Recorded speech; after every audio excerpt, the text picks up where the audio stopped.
Hello everyone. आज की video में हम ट्रांसपायरेशन पढ़ने वाले हैं। तो ट्रांसपायरेशन होता है, एक प्रोसेस होता है ये प्लांट में। इसको हम बोलते हैं ट्रांसपायरेशन जो होता है जनरली प्लांट में क्या होता है कि वाटर का लॉस होता है in the form of vapour के फॉर्म में। अब वेपर क्या है, मतलब कि इसको हम बोलते हैं कि जैसे ये हमारा नॉर्मल प्लांट है, इस पे जैसे सनलाइट पड़ती है तो सनलाइट पड़ने के बाद क्या होता है कि और जैसे इसके रूट्स हैं तो रूट्स ने वाटर को एब्जॉर्ब किया। अब रूट्स वाटर को एब्जॉर्ब करने के बाद उसको स्टेम में भेजेगा, फिर स्टेम के बाद उसको लीव्स में भेजेगा। तो लीव्स जो होता है एरियल पार्ट होता है प्लांट का। ये एरियल पार्ट जो होता है ये वाटर को क्या करता है, रिलीज़ करता है in the form of vapour. इसी को हम बोलते हैं ट्रांसपायरेशन। ट्रांसपायरेशन के प्रोसेस में जो हमारा वाटर होता है वो लॉस होता है in the form of vapour में। अब ये जो होता है ये अब जो प्लांट्स होते हैं हमारे, प्लांट्स कई टाइप के होते हैं और बहुत डिफरेंट डिफरेंट टाइप्स के प्लांट हैं। तो इन प्लांट्स में थ्री टाइप्स में, इसको मैं साफ़ कर देती हूँ। जैसे थ्री टाइप्स में हमारा क्या होता है, थ्री पार्ट्स में उसको हम बोल सकते हैं, टाइप नहीं, थ्री पार्ट्स में हमारा ट्रांसपायरेशन देखा गया है। तो जो सबसे पहला पार्ट होता है वो हमारा क्यूटिकल्स में होता है। क्यूटिकल्स के थ्रू भी हमारा वाटर का लॉस होता है। इसके अलावा हमारा लेंटिसेल्स होते हैं। इसके अलावा थर्ड जो होता है हमारा स्टोमाटा होता है। उसके बाद फिर हम बात करते हैं क्यूटिकल्स क्या होता है। जो हमारा ये क्यूटिकल होता है, ये क्यूटिकल के थ्रू जो लॉस होता है इसको हम बोलते हैं क्यूटिकुलर ट्रांसपायरेशन। तो ये जो होता है क्यूटिकुलर ट्रांसपायरेशन जो होता है ये हमारा 5 से 10% तक का लॉस होता है इसमें। और इसके अलावा जो हमारी जैसे कुछ लीव्स ऐसी होती हैं जिस पे एक थिक कवरिंग होती है, मोटी पत्ती जिसको हम बोलते हैं। तो जैसे कुछ प्लांट्स होते हैं, जैसे हमारा ओपनशिया का प्लांट हो गया जिसको हम नागफनी बोलते हैं, या बहुत सारे जीरोफिटिक प्लांट होते हैं, उनकी जो लीव्स होती हैं वो बहुत थिक होती हैं। वो क्या करती हैं, वो ट्रांसपायरेशन को वाटर का लॉस कम करती हैं, क्योंकि ये इन्हें कहा जाता है कि इनके ऊपर एक वैक्स की कोटिंग होती है।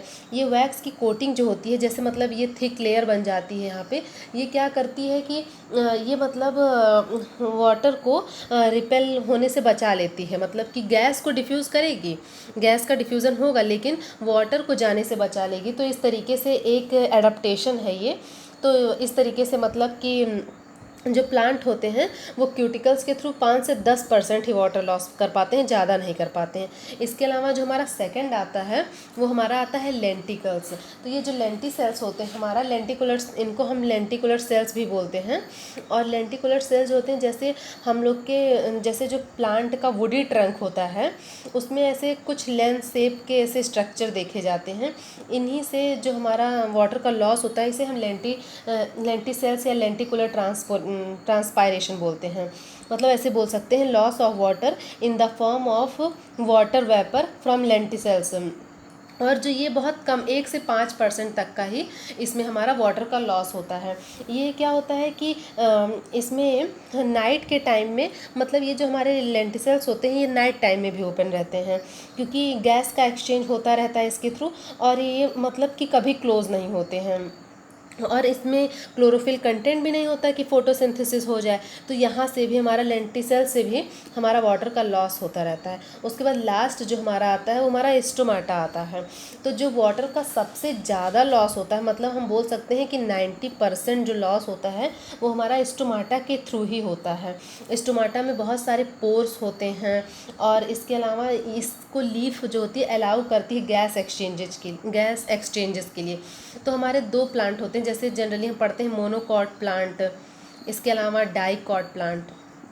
तो जो हमारा मोनोकॉट प्लांट होता है इसमें हमारे जो हमें स्टोमाटा मिलता है वो एक ही साइड मिलता है, लोअर एपिडर्मिस पे मिलता है, लोअर एपिडर्मिस पर मिलता है। और मोनोकॉट का जो हमारा ये स्टोमाटा होता है ये कुछ ऐसे डम शेप का होता है, ऐसे डंबल के शेप का होता है, ये मोनोकॉट वाला होता है। और डाइकॉट में हमारा जो होता है इसको लोअर एपिडर्मिस और अपर एपिडर्मिस ये दोनों में मिलता है। और दोनों लेयर में, जैसे लीव्स की लेयर, जैसे ये लीव्स है तो इसकी एक ये लेयर हो गई, ये वाली लेयर, और एक अंदर वाली लेयर हो गई। तो इस तरीके से ये हमारा दोनों अपर और लोअर एपिडर्मिस में दोनों में मिलता है। इसके अलावा ये जो हमारी डाइकॉट की होती हैं वो किडनी बीन शेप की होती हैं। और जो स्टोमाटा होता है इसमें जो स्टोमाटल लॉस होता है वाटर का वो सबसे ज़्यादा होता है, क्योंकि जैसे कि दिन के टाइम में स्टोमाटा ओपन हो जाते हैं प्लांट्स में, और रात के टाइम में क्लोज़ हो जाते हैं। कुछ प्लांट्स में रात के टाइम में ओपन होते हैं, दिन के टाइम में क्लोज़ होते हैं। तो ये बहुत सारे ये वैरी करता रहता है, लेकिन सबसे ज़्यादा लॉस जो होता है वाटर का वो स्टोमाटा के थ्रू ही होता है। इसके बाद हम कुछ एंटी ट्रांसपायरेशन की बात करेंगे। एंटी मतलब होता है किसी चीज़ को इनहिबिट करना, रोकना उस चीज़ को, एंटी ट्रांसपायरेशन। तो कुछ हमारे एंटी ट्रांसपायरेशंस ऐसे होते हैं, मतलब कि उन्हें रोकना होता है, मतलब वाटर का जो लॉस है, वाटर का लॉस रुक जाए, इसकी वजह से कुछ केमिकल बेसिस पे कुछ चीज़ें होती हैं जो इसको रोकने का काम करती हैं। तो मतलब कि वाटर के लॉस को रोकने का काम करती हैं। तो इस केमिकल वाले में होता है, एक तो होता है हमारा फिनाइल मर्क्यूरी, पहला होता है जिसको हम एंटी ट्रांसपेरेंट बोलते हैं, फिनाइल मर्क्यूरी एसीटेट इसका पूरा नाम है। इसके अलावा हमारा एब्सिसिक एसिड हो गया, एक प्लांट इनहिबिटर हार्मोन भी इसको हम बोलते हैं। इसके अलावा फिर हमारा हो गया एस्पिरिन। तो ये क्या करते हैं कि जैसे जो हमारी लीफ होती है, लीव्स मतलब एरियल पार्ट से सबसे ज़्यादा लॉस होता है, तो ये लीव्स पर एक वैक्स की कोटिंग कर देते हैं। तो वैक्स की कोटिंग जब कर देंगे तो यहाँ से गैस का तो डिफ्यूज़न हो जाएगा, लेकिन वाटर नहीं डिफ्यूज़ हो पाएगा। तो इस तरीके का काम हमारे एंटी ट्रांसपेरेंट होता है। और इसमें इसके जो एग्ज़ाम्पल आते हैं, कुछ और एग्ज़ाम्पल जो होते हैं, इसमें हमारा सिलिकॉन ऑयल आता है और वैक्सेस आते हैं, ये हमारे एंटी ट्रांसपेरेंट्स के होते हैं। और इसके अलावा एंटी ट्रांसपेरेंट का होता है, इसके अलावा होता है ट्रांसपायरेशन रेशियो। ट्रांसपायरेशन रेशियो जो होता है ये मतलब एक फार्मूला होता है ट्रांसपायरेशन रेशियो का, मतलब कि इसमें हमने कितना H2O लॉस किया है और कितना CO2 गेन किया है। ये बहुत ही बेसिक में, मतलब हर चीज़ को बहुत बेसिकली कवर कर रही हूँ, उसके डेप्थ में नहीं जा रही हूँ। तो इस तरीके से ये हम ट्रांसपायरेशन रेशियो भी निकाला जाता है, मतलब कितना वाटर लॉस हुआ है ट्रांसपायरेशन के थ्रू और इस पूरे प्रोसेस में कितना CO2 गेन हुआ है। तो ये हमारा ट्रांसपायरेशन रेशियो की बात हो गई। इसके अलावा जो ये ट्रांसपायरेशन हो रहा है, अगर हम बात करें कि ये ट्रांसपायरेशन जो हो रहा है तो इसके कुछ फंक्शन होंगे, मतलब प्लांट में ये अभी तक तो हम लोगों ने कि लॉस पढ़ा है, लेकिन कुछ और रीजंस होंगे जिसमें ये ट्रांसपायरेशन एक इम्पॉर्टेंट रोल या फिर एक बेनिफिशियल हम बोल सकते हैं, बेनिफिशियल रोल प्ले करें। तो उसमें होता है सबसे पहला कूलिंग ऑफ द प्लांट।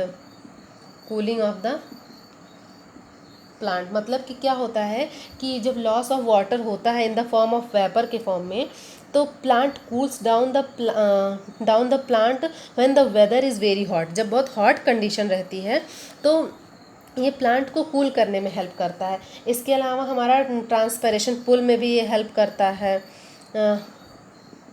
ट्रांसपायरेशनल पुल में भी ये हेल्प करता है।